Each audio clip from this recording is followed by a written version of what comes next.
মোকাবেলা এখন মাথার মোকাবেলা, মোকাবেলা এখন মাথার। শেষ আমি বলতে চাই, এটা শুধুমাত্র হুজুরদেরই শোনা।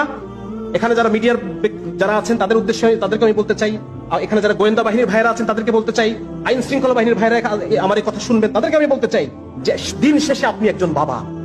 আপনি যখন ঘরে ফিরে যান প্রতিদিন চাকরি শেষে, অফিস শেষে, তখন ছোট ছোট কিছু মানুষ দৌড়ে এসে আপনার কোলের উপরে ঝাঁপায় পড়ে। ছোট ছোট কিছু মানুষকে বুকে আঁকড়ে ধরে আপনি সারা দিনের সমস্ত কষ্টকে ভুলে যান। এই ছোট মানুষগুলোকে আপনি কোন দুনিয়ায় রেখে যাচ্ছেন, কোন পৃথিবীতে রেখে যাচ্ছেন? যে পৃথিবীতে তারা ধুকে ধুকে ধুকে ধুকে তাদের চিন্তা চেতনা নষ্ট হয়ে যাবে, তাদের শরীর নষ্ট হয়ে যাবে, মন নষ্ট হয়ে যাবে। আপনার চোখের সামনে দেখবেন আপনার সন্তান মাদকাসক্ত হয়ে যাচ্ছে, আপনার সন্তান ডিপ্রেশনের রোগী হয়ে যাচ্ছে, আপনার সন্তান আত্মহত্যার পথ বেছে নিচ্ছে। একজন বাবা হয়ে আপনি এটা সহ্য করতে পারবেন? যদি সহ্য করতে পারেন তাহলে আপনি এসে আমাদেরকে ধরে নিয়ে যান। আর যদি আপনি সহ্য করতে না পারেন তাহলে আমাদের সাথে সুর মিলায় বলেন, আমাদের সাথে সুর মিলায় এই চক্রান্তের বিরুদ্ধে, এনজিওদের দেশ বিরোধী অপতৎপরতার বিরুদ্ধে আপনাকেও কথা বলতে হবে, কারণ আপনি একজন বাবা।